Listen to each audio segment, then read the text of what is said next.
Lógicamente, para esta acción farmacológica estamos hablando de los mecanismos de acción. Por ejemplo, si tú hablas de un mecanismo de acción, el efecto diurético. Vamos a hacer los fármacos diuréticos. Todos te hacen hacer más pichi, diuresis, ¿correcto? Pero yo lo puedo hacer de diferentes formas. Te puedo dar manitol. El manitol tiene una propiedad, un mecanismo de acción, una acción farmacológica, un mecanismo de acción, que lo que va a hacer el manitol es, a nivel del túbulo renal, aumenta la osmolaridad, el manitol es muy osmolar, y eso disminuye la reabsorción de agua a nivel del asa ascendente de Henle. Entonces, como hay menos agua a nivel tubular, vas a orinar, ¿correcto? Un poco, perdón, disminuye lo que sería la parte de la osmolaridad, aumenta la osmolaridad intratubular, y como hay más acá, se reabsorbe menos, y como reabsorbes menos, vas a orinar más, ¿correcto? Y hace un lavado alveolar intersticial medular, y con eso orinas más. El otro fármaco, la furosemida. La furosemida también es un diurético, pero este diurético bloquea un mecanismo molecular, bloquea el simportador sodio-potasio 2-cloro. Y al bloquear este simporte, disminuye la reabsorción de agua y te hace orinar más. Te doy las tiacidas. Las tiacidas bloquean un simportador sodio-cloro y lo hace en el tubo contorneado distal. Mientras que este lo hacía en el asa de Henle, el manitol, este lo hacía en el asa de Henle, pero en el asa gruesa, este en el asa delgada, este en el asa gruesa, este lo hace en el tubo contorneado distal. Los tres te hacen orinar más, pero los tres hacen lo mismo, ¿tienen el mismo mecanismo de acción? No, correcto. Porque si hicieran lo mismo, no tendría por qué tener diferentes tipos de fármacos que hagan que sean diuréticos, habría un solo fármaco diurético, correcto. Entonces, entiendan bien. El efecto se refiere a la respuesta biológica o fisiológica del fármaco inducido en el organismo una vez que se ha interactuado con las dianas. El ACGN descendente, lo que sería el simportador sodio-potasio 2-cloro, ese es ahí. Y eso lo vas a medir. ¿La diuresis se mide? Claro, pues tú puedes medir cuánto orinó, ¿no es cierto? ¿Cuánto es el efecto? El efecto puede variar dependiendo del fármaco, la dosis, la vía de administración, las características individuales del paciente, la idiosincrasia. Tenga cuidado que esto es muy importante. No todos los efectos son iguales. Es decir, si yo me enfermo, me dan un tratamiento para mí. A ella le da la misma enfermedad. No le deben de dar el mismo tratamiento. Te puede ser parecido. De repente es el mismo, pero de repente el efecto es diferente. Por un mecanismo propio. El hígado que tiene ella no es el mismo hígado que tengo yo. Mi hígado ya es 50. El hígado de ella es 20, ¿no es cierto? ¿Ya? 20 años, 21 años quizás tenga. Yo ya tengo más de 50 años, mi hígado ya ha sido maltratado, entonces cuidado conmigo. De repente con ella le va a hacer bien, a mí de repente no, correcto.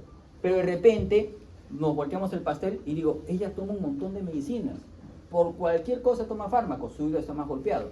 Yo no suelo tomar medicamentos, yo enseño farmacología y por eso es que no tomo estas porquerías.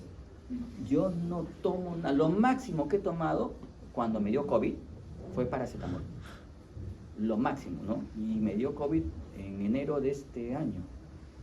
O sea, me falté toda la pandemia, pitito, y en enero un monstruo en diciembre de ustedes me contagió COVID, no de ustedes, de la acá de la universidad, no sé de acá o de la otra.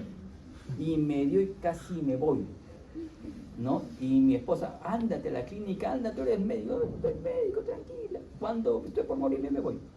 Pero me voy para arriba, por favor, no me voy. No me fui. Mi jefe me llamó, me mandaron ambulancia, me hicieron de todo. No, yo no me muevo de jato. Acá me quedo y si me quedo me muero acá. Yo no me voy. Yo conozco mi cuerpo.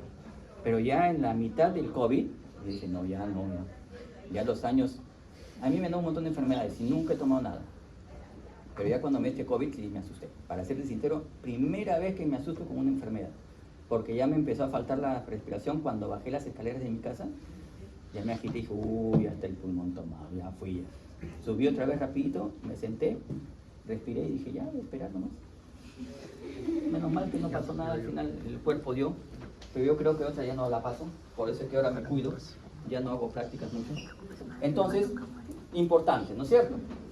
Entonces, general, local, hay que ver bastante. El fármaco actúa sobre todo en el organismo, en todo el organismo en general sistémico, local solo no pasa a la circulación. Los efectos ya hemos conversado, el primario y el secundario, ¿no es cierto? Y acá, abajito, el colateral que ya les he explicado, que no está ahí en la diapositiva. Bien, un tema importante, acuérdense también, un tema importante es esto de las RAM, las reacciones adversas al medicamento. Ya les dije que no hay ningún medicamento que sea 100% seguro. Se define como reacción adversa al medicamento cualquier respuesta nociva o no intencionada a un medicamento y que tenga lugar a dosis que apliquen normalmente en el ser humano. ¿Ya? Tengan cuidado. Esto no es igual que intoxicación. ¿Ya?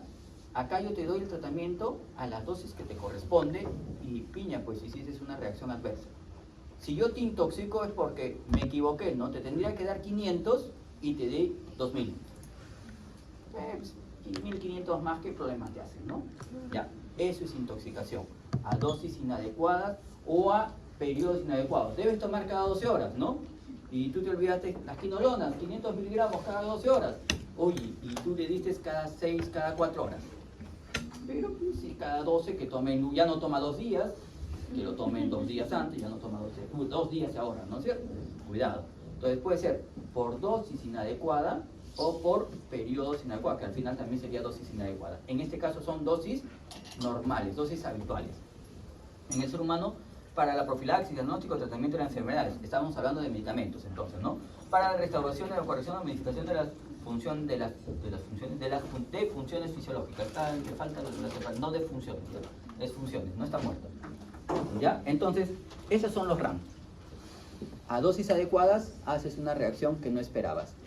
Y esas se clasifican en esto: A, B, C, D, E y F. ¿Ya?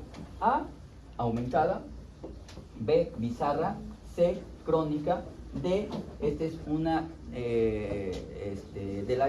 retrasada o atrasada, si lo quieren ver, o sea, no se presenta de inmediato. E es cuando tú finalizas el tratamiento de manera brusca, viene en. Y la F en realidad hablan de que no sabemos por qué se presenta, pero se presenta. Y acá tienen los ejemplos, ¿no? Por ejemplo, vamos a ver de la que es dosis dependiente, la aumentada, ¿no? Es común, es predecible, es de baja mortalidad, menos mal, 80% de las RAM son A. Lo más frecuente que tú tengas esto. Por ejemplo, hipoglicemia con el tratamiento de lo que serían, lo que les decía, acetaminación, hepatotoxicidad. El paracetamol te genera hepatotoxicidad. Y ese es dosis dependiente. Te decía, si te doy mucho o por mucho tiempo, te genera este problema. Salbutamol, lo que le pasaba al doctor, ¿no es cierto? Taquicardia, porque se absorbió por otro lado. Vamos a ver la crónica, por ejemplo, ¿no es cierto? Es infrecuente, baja incidencia relacionada con la acumulación del fármaco, administración continua y prolongada. Cáncer de ovario usado por estrógenos en la terapia de reemplazo hormonal. Ten cuidado, hay personas que no les debes dar. Acuérdate que los estrógenos estimulan. Ya lo vamos a ver cuando hagamos esta parte en la parte final del curso. Los AINES en nefrotoxicidad. Lo que sería por finalización, ¿no? Este es infrecuente, sufrición brusca el tratamiento. Por ejemplo, la insuficiencia suprarrenal que te va a generar un paciente que está tomando corticoide por una enfermedad del colágeno, una colágenopatía, le das corticoide. Y tú, como eres buen médico, agarras, oye, el corticoide te genera inmunosupresión, te va a generar osteoporosis, te va a generar gastritis, mejor quítatelo, pues, ¿no? Y se lo suspendes al móvil. Entra en insuficiencia suprarrenal y se muere. Pero ya no toma corticoide nunca, pues. Está bien. ¿Sí? Cuidado, ¿ya? Esto también pasa mucho con lo que serían antianginosos, también con antiepilépticos, que suspenden bruscamente el tratamiento, ¿ya?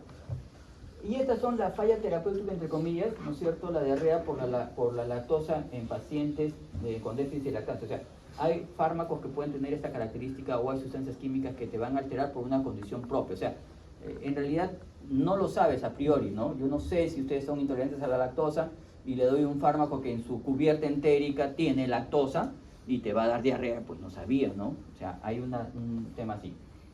Cuando tú hablas de estos RAN relacionados a vacunas, hablas de lo que serían los ESAVI. ESAVI es lo que sería el efecto, ESAVI, efecto, supuestamente, ¿correcto? relacionado con lo que sería la vacunación o inmunizaciones. De ahí viene el término ESAVI. O sea, te aplico la vacuna y te genero un RAM. Pero hay que demostrar que fue la vacuna. Y eso es bien difícil. Hay una serie de técnicas para demostrar que he sido o no ha sido un fármaco. Temporalidad, dosis, características del paciente, características clínicas, características de enfermedad, frecuencia, en fin. Saben que todas las vacunas van a tener un porcentaje de población que les va a hacer daño. Todas. Y no está para el COVID, ¿cierto? De aquí cuando ustedes tengan 20 años más y les sacan un ojo más, me avisan. Ese es el detalle. ¿Ya? Yo participé en el programa de vacunación de COVID, cuando recién salió la pandemia y vinieron las vacunas al Perú. Yo fui jefe en el área en la Costa Verde, en el vacunatorio de la Costa Verde, que quedaba en la, ¿cómo se llama? La parte final de la Costa Verde. ¿Ya? ¿Se vacunaron ahí? ¿No? Allá, bueno, sí, ahí. Allá. Yo estaba de jefe de todo eso durante todo el tiempo que duró, yo era el jefe de esa zona. Si me han visto ahí, de repente no se acuerdan, ¿no es cierto? ¿Ya? Paraba con un chalequito y un gorrito para que no me reconozcan. Hubieron 4 sabios. 3 murieron. Y ustedes no saben. Recién se enteran. Porque si nosotros publicábamos eso, el MINSA publicaba eso, nadie se vacuna. ¿No es cierto? Fueron 2 adultos mayores y 2 niños. Los adultos mayores fueron los que murieron, ¿correcto? Los niños han quedado bien. ¿Fue la vacuna? Es sabido. Supuestamente fue la vacuna. ¿Correcto? ¿Ya? Entonces eso que entre nosotros, no van a estar chismosos, ¿eh? Para que sepan cómo se dan las cosas. O sea, hay cosas que se pueden informar y hay cosas que no se informan por el tema de la propaganda. Todo el mundo decía, las vacunas son malas, las vacunas son malas, son malas, son malas. Y yo lo corroboraba con 4 casos, decían, pero ¿cuántos vacunamos nosotros en ese vacunacar? ¿Cuántos creen que vacunamos? Casi, hemos llegado casi a 600.000 o 700.000 personas. De 700.000, 4, ese es lo esperado. O sea, hay alguien que se va a sacar la tinta. Ese es soltando la tinta. Está dentro del rango. O sea, no se asusten tampoco de eso. En tolerancia y dependencia. Tolerancia es la disminución del efecto farmacológico por la administración continua de un fármaco. Es decir, el efecto disminuye cuanto más fármaco te estoy dando. Hay otra definición relacionada con esto que es la taquifilaxia. La taquifilaxia es lo mismo. Disminuye el efecto farmacológico pero a dosis a tiempo corto. Por ejemplo, a tiempo corto son la morfina. ¿No es cierto? Por ejemplo, la cocaína, no es un fármaco, no es un medicamento, la cocaína. Cada vez consumes más cocaína para sentir el efecto inicial, ¿correcto? Y es muy rápido. Y en efecto largo, los que hacen dependencia, ahí está muy clásico, en efecto es la morfina. ¿Ya? Los pacientes, ¿cuándo das morfina? ¿Cuándo aplicamos morfina? Los pacientes que tienen dolor crónico. ¿Quiénes tienen dolor crónico? Los pacientes que tienen cáncer terminal. Entonces, ¿ese paciente la morfina lo va a curar? ¿Cuál es la finalidad de la morfina? Darle calidad de vida, quitarle el dolor. ¿Correcto? Entonces, cuando tú empiezas a darle el tratamiento en largo tiempo, lo que va a pasar es que el paciente, para disminuir el dolor, cada vez va a necesitar más dosis, más dosis, más dosis, más dosis, más dosis. Y eso se llama tolerancia. ¿Correcto? Hasta un punto en el cual ya no le haga efecto. Y ahí tienes el problema, ¿no es cierto? Porque si tú le das más dosis, los RAM van a ser más serios. La parálisis respiratoria se va a presentar y se va a morir por paro respiratorio. Entonces, ahí, ¿lo matas o no le quitas el dolor? Si ya no funciona la morfina, ya nada va a funcionar, salvo que le hagas un tema quirúrgico, ¿no? Un tema ya neurológico quirúrgico. Entonces, tener cuidado. ¿Por qué se presentan estos? Puede suceder por una aceleración en el metabolismo del fármaco, disminución del número de zonas en el del fármaco, el fármaco pierde su afinidad. O sea, hay varios factores que pueden explicar esta disminución del efecto farmacológico, es decir, esa tolerancia. ¿Ya? Entonces, como ejemplo ahí, la morfina. La farmacodependencia, acuérdate que tú te haces dependiente de un fármaco cuando lo necesitas, ¿no? Entonces, ahí hay que tener Por ejemplo, la adicción se puede presentar. Empecé diciéndoles algo de la Coca-Cola, ¿no? La cocaína en la Coca-Cola, que eso generó adicción, pero después lo cambiaron por lo que era la cafeína. ¿La cafeína genera adicción? Sí. Y acá les pregunté, oye, ¿y quiénes toman café? Nadie. ¿Toman gaseosa? Sí. Tiene cafeína, ahí está la adicción. Casi todas las gaseosas tienen cafeína, y es por eso que genera adicción. Yo hasta hace 15 años era adicto a la Coca-Cola. No a las otras adicciones. Yo me conozco, ya les dije que por la operación sé que soy muy agresivo si pierdo la corteza. Ya sé que soy muy adictivo, tengo personalidad adictiva. O sea, yo empiezo a hacer yo soy muy metódico y hago una pausa.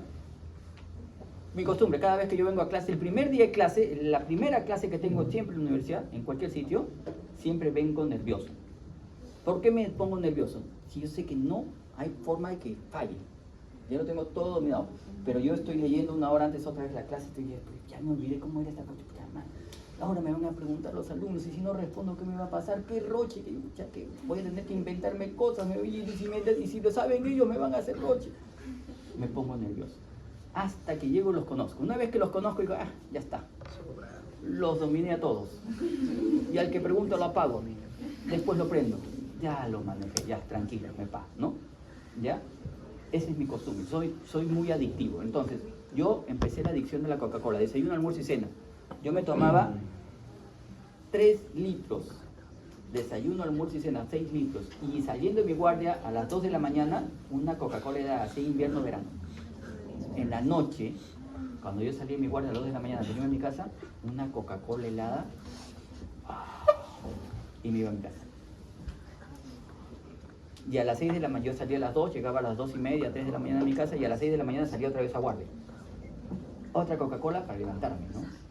Y yo decía, yo no soy adicto a nada, no soy adicto, ahí está mi adicción. Hasta que me dio cálculo renal, justamente por la gaseosa. Y desde ese día, hace 14 años, hasta la fecha, no pruebo una gota de gaseosa. Yo veo la gaseosa y ya no voy a tener cálculo, no, sí puede aparecer el cálculo, sí puede. Y el dolor es tan intenso, que soy maricón el dolor, y no tomo por eso, ¿ya? Pero me he hecho bien, pues ya no tomo gaseosa, me bajo de peso, estoy más tranquilo, ya no estoy tan epiléptico porque la cafeína me excitaba mucho. Entonces, hay adicciones. Otra adicción es la de los que juegan fulbito los fines de semana, ¿no? Y después van al full vaso. Si tú eres dependiente de eso, o sea, yo no puedo vivir sin haber tomado gaseosa, lo que me pasaba antes, para quitármelo fue muy difícil en realidad, pero si yo no podía vivir sin la gaseosa, soy dependiente. Si el fulbito no, yo juego fulbito para quemar las energías de todo el estrés, ¿no? Y después me relajo con mi cervecita y ya bacán. Pero si un sábado tú no te vas a jugar fulbito y te sientes mal, no es porque no has hecho ejercicio, es por el fulbazo, y eres alcohólico. Cigarro. El cigarro tiene 2 componentes en lo que sería la adicción, ¿no? Un componente psicológico y el otro es el adictivo de la nicotina propiamente dicho. El psicológico se basa en que en la etapa de desarrollo ustedes saben que psicológicamente nosotros vamos evolucionando, ¿no? Y pasamos lo que sería la última etapa, que es la etapa oral, en donde ustedes de niños todo lo que querían explorar, ¿qué hacían? Lo agarran a la boca, allá, lo prueban, lo manchan, lo muerden, ¿correcto? Aquellos que fuman, ¿qué es lo que tienen? El retraso en esa fase oral, quieren tener cosas en la boca, ¿ya? Hay chicos que comen lapiceros. Yo tengo un amigo médico que ese monstruo todo lo que encuentra se lo mete a la boca. Una vez un doctor vino, estábamos en una reunión los 3 sentados, él nos llegó después, estábamos los 2, y el doctor cochino también agarra un lapicero que está ahí en la mesa, lo quedamos escribiendo y se lo mete y se saca el cerumen. Y lo deja en la mesa y dice, cochino, ¿qué soy cerdo? Y viene el pate ¿no? Que estábamos conversando, ya habíamos olvidado limpiar el lapicero, y el monstruo se agarra y se lo mete a la boca. Y empieza a masticar. ¿Qué feo sabe esto, no? Se lo metió el oído, se saca el cerumen, le está comiendo. Y tiene la posición de fase oral. Entonces, esos son algunos condicionantes. Entonces, ahí ven lo que sería la dependencia, ¿no? Según la OMS se define como el estado psicológico causado por lo que sería por la interacción entre un organismo vivo y el fármaco, caracterizado por las modificaciones del comportamiento y por un impulso incontrolable de tomar el fármaco de manera periódica. ¿Correcto? Hay muchos fármacos que generan eso. Ya vimos lo que sería también los opioides fuertes y los opioides débiles. Yo tenía un paciente en el hospital donde hice mi internado que tenía TB, ¿ya? Y para la TB, cuando tenía hemoptisis, ¿qué se le pone? Un antitussígeno. Y se le pone un antitussígeno que es opioide débil, se le ponía codeína, antitussígeno muy bueno, ¿correcto? Tú le ponías la codeína, dejaba de toser, bacán, pero el paciente ya no tenía hemoptisis y seguía poniéndose codeína. Se puso un día en mi guardia, yo lo vi, le dije, oye, pero tú ya no tienes hemoptisis. Sí, pero ahorita voy a toser y se me viene, doctor, se me viene. Entonces interno, medio baboso, y lo puse codeína. Lo cité, oye, tienes que ir a tu neumólogo, que te hagan becado otra vez todo eso, ¿no? Dime. Doctor, una consulta con respecto a la tolerancia, o sea, más que todo cuando a uno le pueden administrar una dosis de cierto medicamento y después tiene que administrarle mayores cantidades porque ya no va a ser el mismo efecto. El mismo efecto inicial, pierde efecto, efectividad. Entonces, este paciente ya no se atendió conmigo en las guardias. Al día siguiente fue con otro interno, al día siguiente con otro interno, digo, con otro interno. Yo hacía guardia cada cuarto día en el hospital. Y entonces, en el cuarto día, yo estaba atendiendo por otra área de los pacientes y salgo y los veo al mostrito. Lo estaba viendo otro interno del grupo. Y lo veo, oye, ¿otra vez estás acá? Sí, me dice, doctorcito, otra vez estoy con la hemoptisis, estoy botando sangre. Oye, pero hace 4 días no te mandé al consultorio. Sí, pero póngame la codeína. Ya sabía que era codeína, no sé, él pedía la codeína. El interno le puso la codeína y yo de curioso empecé a buscar, ¿no? Las historias antiguas. Todos los días iba, en la noche, a ponerse codeína. Ya había hecho la adicción a la codeína. ¿Correcto? Quítaselo, tranca. Entonces ahí tienes dos términos importantes, ¿no? La misma adicción que la dependencia de sustancias. La adicción, también conocida como la adicción psicológica o la dependencia psicológica, ¿correcto? Y tienen como lo que te diría la dependencia, conocida también como la dependencia física. O sea, tú tienes lo que es la dependencia psicológica, que es la adicción, y la dependencia física, ¿ya? Tú tienes esos dos mecanismos dentro de lo que es la dependencia psicológica y física. Psicológica es que no te sientes bien anímicamente en el tiempo para hacer lo que haces siempre, algo te falta. Ansiedad. ¿Saben qué es la ansiedad, no? Es la sensación de que algo te va a pasar, pero no sabes qué.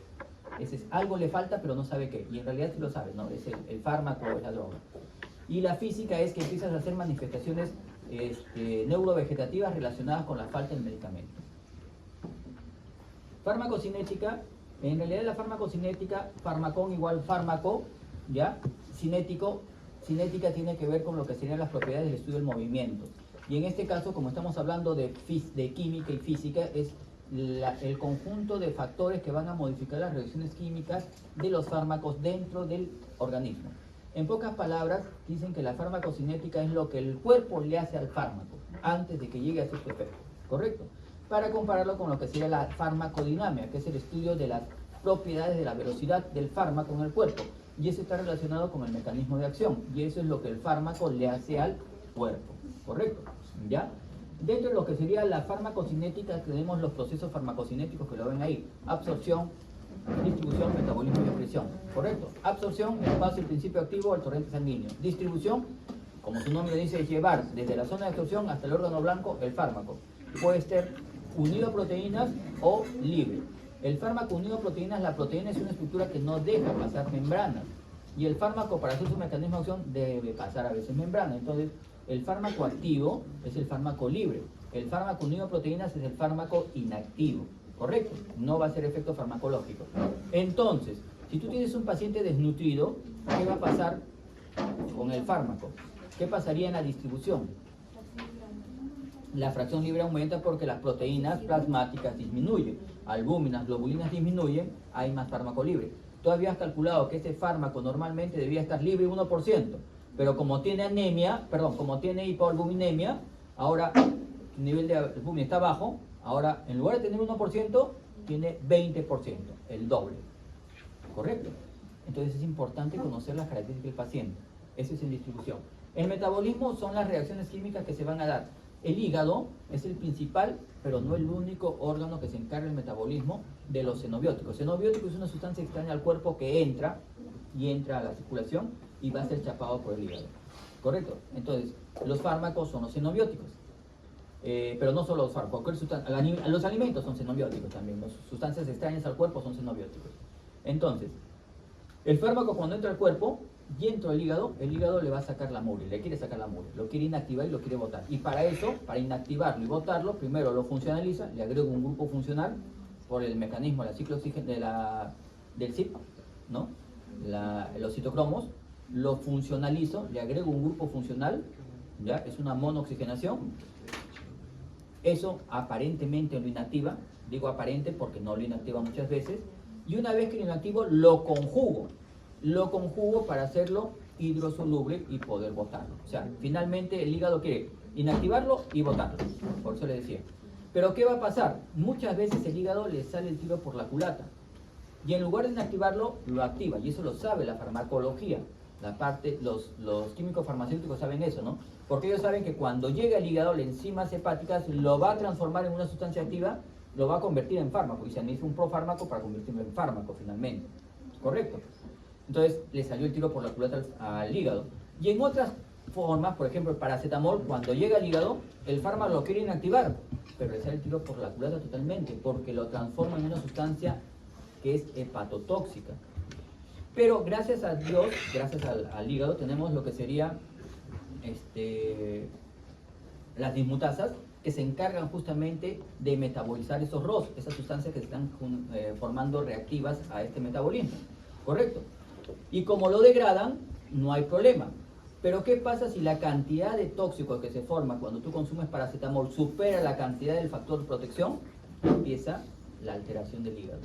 Por eso que te dije, si tú tomas por mucho tiempo o por muchas dosis el paracetamol, se te va a malograr el hígado. ¿Ya? Si lo tomas a dosis adecuadas no debería pasar nada, no debería pasar nada habitualmente. Justamente en la época que me dio el COVID, en enero de este año, yo tomé el paracetamol porque era lo único que me bajaba la temperatura y el malestar del cuerpo, ya, pero yo no había tomado paracetamol, o sea, no suelo tomar medicamentos, creo que después de como 5 años o 10 años no había tomado nada. Tomé el paracetamol y me salió una dermatitis producto del paracetamol, una reacción que yo no manejé, pues, y que era o la dermatitis o la fiebre y el dolor. Entonces, pues dermatitis, prefiero la dermatitis que se cura con corticoides que el dolor y la fiebre que no me quitaba el dolor que ahorita como nada. Finalmente se da lo que sería el proceso de la excreción, que es la eliminación del fármaco. Vías de excreción hay un montón, chicos, por todos lados se excreta el fármaco, ¿ya? Entonces, si ustedes son románticos, y hablamos de microbiota, y hablamos de excreción farmacológica, cada vez que ustedes le den un beso a su enamorada, a su enamorado, lo que están haciendo, si estoy tomando antibióticos o algún fármaco, les estoy excretando fármacos por la saliva. Y como tengo una microbiota, les estoy transformando su microbiota, les estoy modificando su microbiota. ¿Correcto? O sea, no se besen, no sean cochinos. ¿Ya? O bueno, con tu pareja fija quizás, ¿no? Pero después no estés besando a todo el mundo, ¿ya? Tengan cuidado, antes de besarte, antes de chapártelo, oye, ¿estás tomando algún medicamento? No, ya, ahora sí te chapas, ¿no? ¿Estás tomando medicamento? A buscar. ¿Hay excreción salival? No hay excreción salival, chápatelo otra vez, ¿no? Entonces, cuidado con las excreciones. Bien, esto es justamente lo que pasa en el proceso, en lo que sería el hígado, en el proceso de los procesos farmacocinéticos, ¿no? La droga administrada, la droga que se absorbe, ¿ya? La droga que se distribuye. Esta distribución va a ir hacia lo que sería la droga eliminada o fármaco eliminado y lo que va a ir al hígado. Todo esto de acá, estamos hablando de lo que serían los principios farmacocinéticos: absorción, ¿no es cierto?, distribución, metabolismo y eliminación. De ahí viene lo que sería la parte de lo que va a ser el efecto en el sitio, ¿no? Hay diferentes formas como haga efecto el fármaco. El fármaco puede actuar, ¿han visto cómo actúan los antiácidos? ¿Han visto en las propagandas sale, ¿no? Cuando ustedes ven ¿cómo se llama? En la televisión, ven un bombero que agarra su manguera, se mete por la boca al esófago y vierte un líquido blanco, ¿no? Cuando estaba todo rojo saliendo fuego, vierte un líquido blanco y sale humo. y el paciente sale después, ¡ah, qué alivio! Ese es un mecanismo de acción. Eso de ahí puede ser hidroxialuminio, hidroximagnesio, por ejemplo, lo que se conoce como milanta comercial, que en contacto con el ácido clorhídrico, cuando tú al ácido le agregas una base, ¿qué pasa? Se forma una sal, se neutraliza. Ese es un efecto químico. ¿Hubo un receptor ahí? No, nada de receptor, fue un efecto químico. Igual, cuando tú administras lo que le dije, ¿no? El manitol, ¿funciona a nivel de un receptor? No, es un efecto químico, por las características físicas del fármaco, nada más. En cambio, cuando tú administrabas la furosemida, actuaba en un receptor, bloqueaba un portador, ¿correcto? Cuando tú aplicas el paracetamol bloquea una enzima. Esos mecanismos son los que nos vamos a dedicar más que a los otros mecanismos, ¿no? Cuando tú das omeprazol, que es un inhibidor de bomba, va y bloquea la enzima, la bomba de protones, que es mucho mejor el efecto, ¿correcto? Entonces, hay mecanismos, hay efectos por características físicas o químicas del fármaco sin receptor, y hay mecanismos relacionados con lo que serían receptores moleculares, y eso es a lo que nos vamos a dedicar más. Bien, una vez que haces su mecanismo de acción, ahí tienes que ver algunos mecanismos importantes. Lo que sería la afinidad, estamos hablando ahora sí del mecanismo molecular farmacológico. La afinidad es la capacidad que tiene el principio activo de unirse a cierta estructura para bloquearlo, estimularlo, inhibir, no sé. Esa es la capacidad que tiene, ¿no? La afinidad. Mientras que lo que sería la eficacia es qué va a hacerle a eso, ¿no? Por ejemplo, cuando tú tomas diazepam. ¿Han tomado diazepam alguna vez? Diazepam. ¿Qué pasa? Te cancha, ¿no es cierto? El diazepam, como mecanismo de acción, es un GABAérgico alostérico. Va a la corteza cerebral, busca al receptor GABA y lo estimula. Y al estimular el receptor GABA, entra más cloro y el cloro te deprime. Raro sería, ¿no? Oye, ¿cómo va a estimular? El diazepam estimula. Es como el diazepam. Todos los benzodiazepínicos estimulan. Todos estimulan, pero estimulan un efecto inhibitorio. Y al estimular un efecto inhibitorio en el sistema nervioso central, te deprime. ¿Correcto? Entonces, ahí hay un montón de mecanismos. Y ahí está relacionado a la eficacia. Absorción, ya les dije qué cosa es. Acuérdense que depende mucho de la dosis para que pasen. Pero acá hay muchos mecanismos importantes relacionados en la absorción. En absorción podemos jugar un montón. Cuando lleguemos a anestesia local vamos a aprender un poquito más. Para que pase la membrana celular una sustancia química, ¿qué característica debería tener? No iónico y liposoluble, es lo más adecuado. Cuanto más no iónico sea y cuanto más liposoluble sea, más fácil pesar membranas. Y otra característica es que sea chiquito, ¿correcto? Cuanto más chiquito, menos carga y más liposoluble sea, más fácil pasa, ¿correcto? Los corticoides no son chiquitos, pero son muy liposolubles. Pasan como Pedro en su casa, se meten a todas las células, no les importa en ningún sitio, ¿correcto? En cambio, los que tengan carga y sean muy grandes se van a demorar en pasar, y lógicamente cuando pasen la membrana se van a demorar en salir. Entonces, ¿cómo podrías cambiar el estado de ionización, el grado de ionización de una sustancia química? Si los fármacos son ácidos o bases débiles, ¿qué vas a administrar?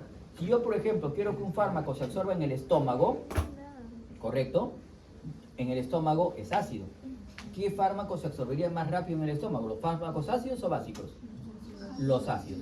Si yo doy fármacos básicos, el fármaco básico, pKa básico, pKa, constante de ionización ácida del fármaco básico, en el estómago, ¿qué es ácido? ¿Qué va a pasar? Se va a ionizar más, se va a absorber menos, ¿correcto? Entonces tengan cuidado porque eso juega mucho en las características. Cuando yo quiero que se absorba un fármaco, una sustancia química, tengo que ver mucho el pK del fármaco con el pH del medio donde se va a absorber. Cuanto pK y pH estén más cerca, la absorción va a ser mayor. Cuanto pK y pH estén más lejos, la absorción va a ser menor. Hay fármacos que se tienen que dar con alimentos, hay fármacos que se tienen que dar sin alimentos. ¿Correcto? ¿Ya? Dentro de ellos, por ejemplo, tenemos muy conocidos, ¿no es cierto?, los antiinflamatorios, algunos antibióticos. Entonces, y a veces caemos en eso, ¿no? Amoxicilina no se debería dar con alimentos. Si nosotros decimos, para que no te dé gastritis, toma amoxicilina cada 8 horas, con tu desayuno, con tu almuerzo y con tu cena. Salvaje. No sabes principios cinéticos. No sabes lo que es la trampa iónica, ¿correcto? Eso tiene que ver acá en absorción. Lo vamos a conversar con tranquilidad, no se preocupen. Entonces acá está lo que sería la absorción, propiedades, hay un montón que tiene que ver con la desnutrición, propiedades físico-químicas de la molécula, concentración del fármaco, liposolubilidad, lo que se está diciendo, la forma farmacéutica y lógicamente la vía de administración. Ya saben que la única vía, bueno, la vía de administración que no se absorbe es la vía endovenosa. El resto todas se absorben, ¿correcto? Y la velocidad de absorción ¿de qué va a depender? De la superficie de absorción. Los pulmones, los alvéolos son una gran superficie de absorción. El intestino delgado, acuérdense que tiene las vellosidades intestinales, ¿no? Y cada vellosidad intestinal, ¿qué cosa tiene? Las microvellosidades intestinales, ¿no? O sea, los deditos tienen a su vez lo que serían las microvellosidades, y eso de ahí aumentan la superficie de absorción. Por eso es que a nivel intestinal se absorben muy bien los fármacos. A nivel pulmonar se pueden absorber muy bien los fármacos también, ¿no es cierto? Pero hay zonas en las cuales la absorción es muy mala o no llegan. Llegar al cerebro es muy difícil porque tienen la barrera hematoencefálica. Llegar a la próstata es muy difícil también. Llegar al hueso es más difícil todavía, ¿no es cierto?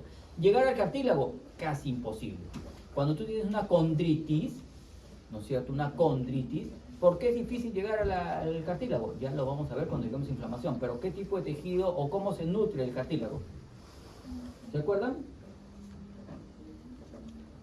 Se nutre por difusión. El cartílago no tiene vasos sanguíneos, es avascular. ¿Y los fármacos por dónde llegan? Por la sangre. Si no tienen sangre, ¿cómo va a llegar el fármaco? Por eso es que las condritis son bien difíciles de manejar. Factores que modifican la absorción, fisiológicos, ya hemos conversado, pH, flujo sanguíneo, motilidad gastrointestinal. Pacientes que tienen diarrea, hay pacientes hipertensos con diarrea, ¿no es cierto? Y tú dices, es hipertenso, ¿sí? ¿Has tomado tu pastilla? Sí, ya se controla la presión, no te preocupes por la presión. ¿Cómo se va a controlar la presión? Si tiene diarrea y eso se absorbe a nivel intestinal y el intestino se está moviendo más, ¿se ha absorbido? No, pues chicos, hay fármacos que tú das, estimulan el tubo digestivo y tú quieres que se absorba más rápido. Eso no va a pasar, ¿correcto? Entonces tengan cuidado con las interacciones medicamentosas ahí.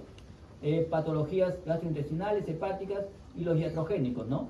Hay que tener cuidado con los fármacos en interacciones y lo que sería el citocromo. Acuérdense que el citocromo, ya les dije, inactiva, activa y lo único que quiere hacer es botar el fármaco.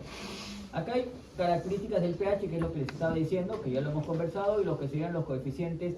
Esto lo vamos a ver mucho en lo que sería la parte de anestesia general inhalada, ¿no? Ahí vamos a jugar mucho con esto, ¿ya? Entonces, con tranquilidad, no se preocupen. Mecanismo de absorción, todos son pasos de membrana y ustedes son expertos en el transporte transmembrana, ¿no es cierto? Mecanismos activos, mecanismos pasivos. Activos, difusión simple y difusión facilitada, que ya tienen ahí, ustedes son expertos, ¿ya? Y lo que es transporte activo, con gas de energía, que puede ser primario o secundario. Son monstruos en eso, así que no me meto. Y finalmente lo que sería la transitosis. La transitosis es el único que pasa de un lado a otro el medicamento. O sea, el principio activo pasa de acá hasta acá. Transitosis. Lo atraviesa la pobre muestra celular. ¿Ya? Mecanismos, ahí están los mecanismos de absorción, lo que les estaba diciendo. No se olviden que hay uno también para sustancias, para estructuras líquidas, que es la endocitosis, ¿correcto?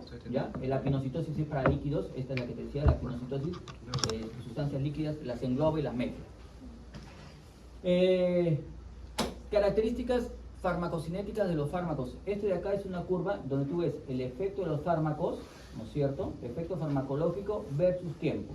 Y tú ves que conforme se va absorbiendo el fármaco, llega a su pico máximo y de ahí se va metabolizando el fármaco, ¿no es cierto? Hasta que se elimina totalmente. Entonces, tú lo que vas a tener, esta curva, es la curva ascendente, es la que va entrando el fármaco y va entrando a la sangre, va absorbiéndose el fármaco, ¿no es cierto? Es la primera parte de la curva.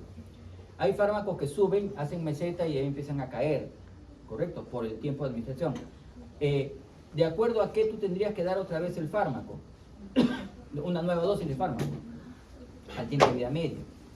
El tiempo de vida media es la cantidad de fármaco, el tiempo que dura el fármaco en disminuir al 50% de su cantidad inicial, de su cantidad efectiva, ¿no es cierto? O sea, el fármaco cuando recién ingresa al torrente sanguíneo, de repente no hace efecto, como ustedes pueden ver acá. Conforme va llegando a una concentración mínima, empieza el efecto y llega hasta su efecto final. Hasta que inicie el efecto, como ustedes saben, ese es el periodo que está demorando en hacer efecto, lo que se llama el inicio de efecto sería el periodo de latencia, desde que lo administré hasta que empieza. ¿Ya? El efecto máximo sería este de acá, y la duración del efecto sería hasta que termine acá. Acá se supone que todavía no tengo efecto, ya no tengo efecto total del fármaco, acá ya lo perdí. Pero la eliminación, el tiempo de eliminación es acá, cuando ya se perdió totalmente el fármaco al final, ¿ya? Por eso que acá te ponen la duración del efecto es desde que empieza aquí hasta que termina aquí. Esta parte de esta línea, esta curva de esta línea, no tiene nada que hacer con el proceso. Correcto, ese ya es de eliminación. Ahí la concentración, estoy por debajo de la concentración mínima eficaz. Acá están las curvas, por ejemplo, tú ves acá esta curva de acá, ¿no es cierto? Tienes acá es otra curva, esta es diferente. ¿Vieron la curva anterior, no? Esta de acá decía efecto, tiempo. Esta es la que puedo hacer en el laboratorio. Antes nosotros cuando hacíamos laboratorio y hacíamos con animales de experimentación usábamos estas curvas, ¿ya? Efecto que yo podía ver en el animal de experimentación: taquicardia, diarrea, secreción lacrimal, alteraciones ventilatorias, el pulso, la ansiedad, la depresión neurológica. Eso lo podían ver en el animal de experimentación y lo controlaba en el tiempo. Esa curva se puede hacer en laboratorio. Pero esta curva de acá que ustedes ven, la siguiente, esta es concentración plasmática en el tiempo. Esa no la puedo ver en el laboratorio, porque yo tendría que estar punzando cada cierta cantidad de tiempo y midiendo la concentración del fármaco. Entonces, tengan cuidado cuando les pongan en laboratorio, cuando les pongan en el examen teórico, les pongan curvas. Ustedes vean, ¿es la curva efecto-tiempo o es la curva concentración-tiempo? Las curvas son diferentes, ¿correcto? Tengan cuidado con eso, ¿ya? Si fuera, por ejemplo, una curva efecto, el efecto arranca acá arriba y empieza a disminuir, ¿qué vía de administración sería? Efecto acá arriba empieza rapidito. Endovenosa, correcto, efecto tiempo. Pero también podría ser la curva que arranque arriba en concentración plasmática, endovenosa o no. Sí, porque tú la pones en la vena y empieza a agarrar concentraciones, correcto. De repente empezaría aquí bien pegadita y sube rápidamente, correcto, ¿ya? Porque la endovenosa empieza de poquito y va subiendo rápidamente, pero no es que demore pues 20 minutos en subir. Acuérdate que la endovenosa no tiene absorción y el periodo en sí es muy corto, ¿ya? Lo que va a demorar es en llegar al órgano blanco por la circulación, nada más, que eso es rápido, ¿no es cierto? Para que el latido cardíaco que se genera en el corazón, en el ventrículo izquierdo, llegue a la circulación, la onda llegue a lo que sería la arteria pedia, demora 0.2 segundos. Entonces, echa pluma, ¿no? No es mucho lo que se va a demorar en llegar a concentración y al órgano blanco. Entonces, tengan cuidado con las curvas. El área bajo la curva, de acá, permite calcular la biodisponibilidad, que era lo que ya hemos conversado, de una droga por diversas vías de administración. Entonces, el área bajo la curva está relacionada con la cantidad de fármaco, con la biodisponibilidad. Ya sabemos que la que tiene más biodisponibilidad es la intraarterial, casi el 100%, y la que se acerca al 100% es la endovenosa. El resto tienen menos. Posibilita la comparación del aclaramiento, la depuración, en pocas palabras, de un fármaco entre diversos grupos de pacientes o diferentes condiciones fisiológicas. Biodisponibilidad, ya lo hemos conversado, ¿ves? Vía intravenosa te ponen el 100%, pero no llega al 100%. Quiere llegar, 99.9, si quiere, pero no llega al 100%. La intraarterial es una que llega al 100%, ¿ya? Es por lógicas razones. La endovenosa, conforme llega al pulmón, primero va a llegar al corazón y al pulmón, y ahí en el pulmón le pueden sacar la mugre. Entonces no llega al 100% al órgano blanco, ¿correcto? ¿Ya? Entonces, ejemplo de biodisponibilidad, por ejemplo, la amiodarona llega a un 50%, la digoxina 70-80%, la enoxaparina llega de 0 en oral y la subcutánea quiere llegar al 100%, el propanolol 30-70%, el captopril 75% con alimentos, 30-40%, ¿no es cierto? 75% sin y 30-40 con alimentos. Bueno, la biodisponibilidad va a depender de la vía de administración, ya lo hemos conversado, cuál es la que tiene mejor biodisponibilidad, van a ser las vías parenterales, dentro de ello lo que veo mucho la sublingual, que es una enteral entre comillas. La biodisponibilidad va a depender de muchos factores, acuérdense también, ¿no es cierto? Cualquier cosa que afecte la absorción, el metabolismo hepático del primer paso y la circulación enterohepática, todos ellos van a alterar lo que sería la biodisponibilidad. Tengan cuidado con eso. Estas son las curvas que se relacionan justamente con lo que les di, ¿no es cierto? Acá ustedes ven la concentración de la droga en relación con lo que sería la vía de administración. Endovenosa la roja, ¿correcto? Ya, miren, empieza arriba y empieza a caer. Y la comparan con lo que sería pues la vía oral. Mira la vía oral como va subiendo progresivamente la concentración, llega al pico y después empieza a caer. Pero lógicamente mira cómo se demora más, ¿no? La duración del efecto puede ser un poco más larga. Esta actúa más rápido, ¿ya? Entonces ahí lo pueden ver. Factores que modifican la distribución, en este caso ya lo hemos visto, es la llevada del fármaco, propiedades del fármaco, flujo sanguíneo, contenido lipídico y las barreras corporales. Como decía, todo contacto con membrana te va a modificar lo que sería la distribución. La unión a proteínas, esto es importante que lo conozcan, ¿no? La albúmina está relacionada con fármacos ácidos y la alfa-1 glucoproteína ácida con fármacos de tipo básico. No exclusividad, pero sí. Y no todos los fármacos tienen la misma afinidad. Hay fármacos que tienen más afinidad y hay fármacos que tienen menos afinidad. Es decir, si yo mando solito un fármaco que tiene una afinidad de 99%, se va a unir 99%. Pero si yo mando otro que tiene 99.5%, ese va a desplazar al primero. ¿Correcto? Entonces ahí hay interacciones farmacológicas. Por eso necesitan saber, siempre tienen que saber la afinidad. Uno. Y lo otro, saber si es un fármaco ácido o un fármaco básico. Ya te dije que los fármacos son ácidos o bases débiles. Entonces, si tú vas a mezclar esos y tienen diferente afinidad por la proteína plasmática, tienes que tenerlo en consideración en la administración farmacológica. Importante. Forma de distribución, ya le dije que la forma libre, no unida a proteínas, esta es la forma activa, disponible para distribución.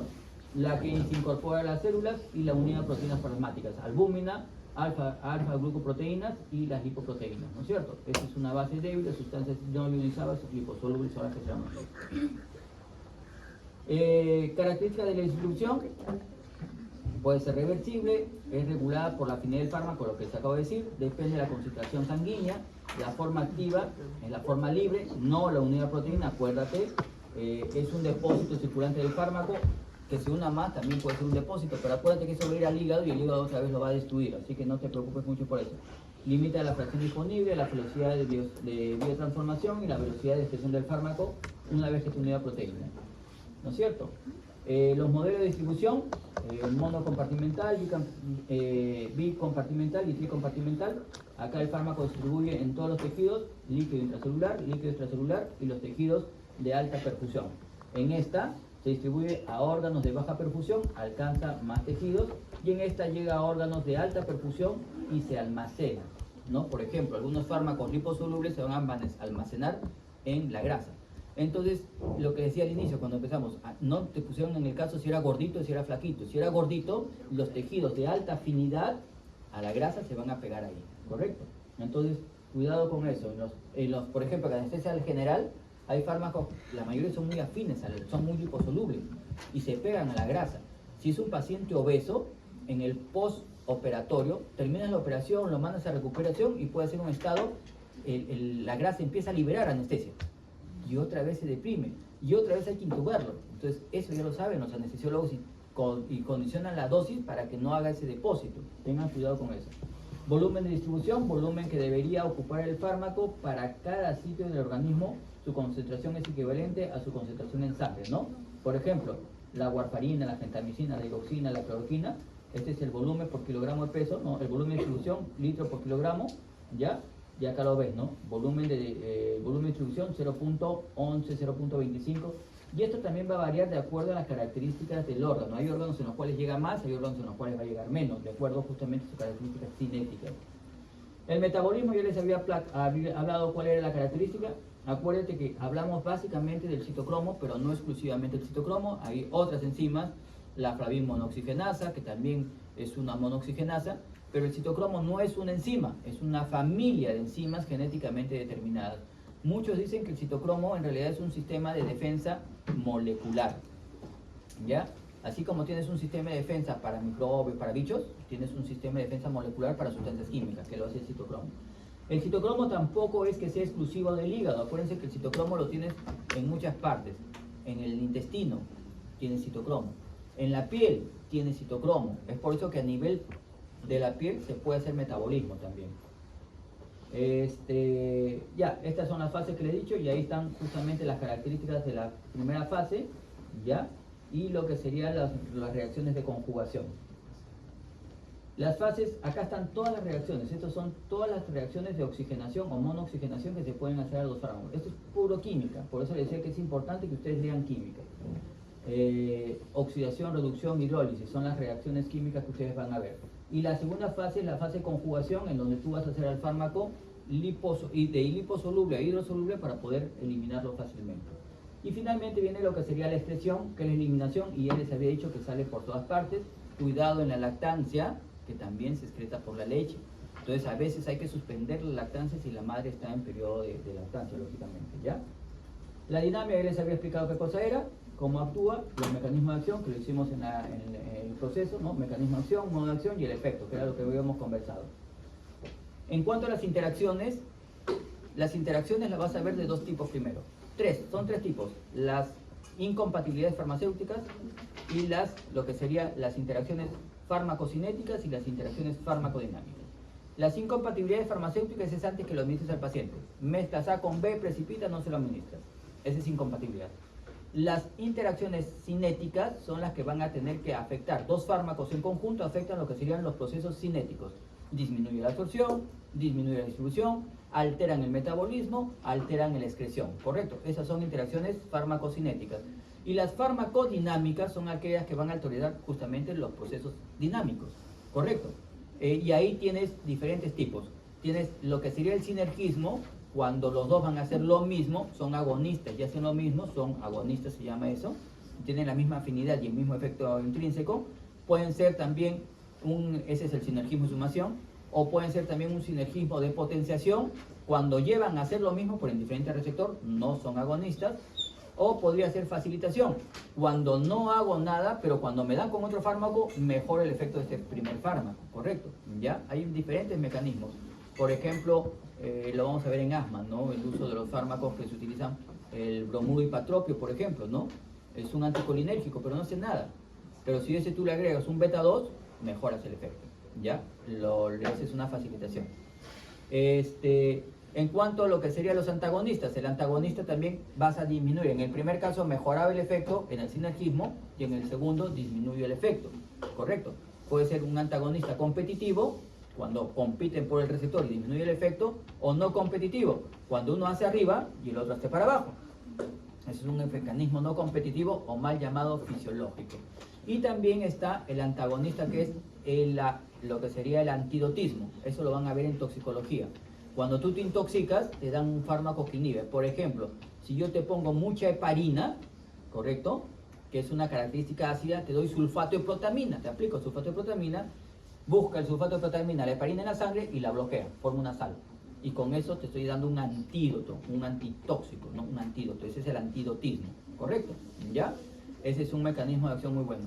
No confundan eso con lo que yo podría hacer, por ejemplo, si yo te intoxico con morfina, te doy como tratamiento inicial naloxona. La naloxona no es un antídoto, la naloxona es un antagonista competitivo, porque va a ir por el receptor y lo tapa.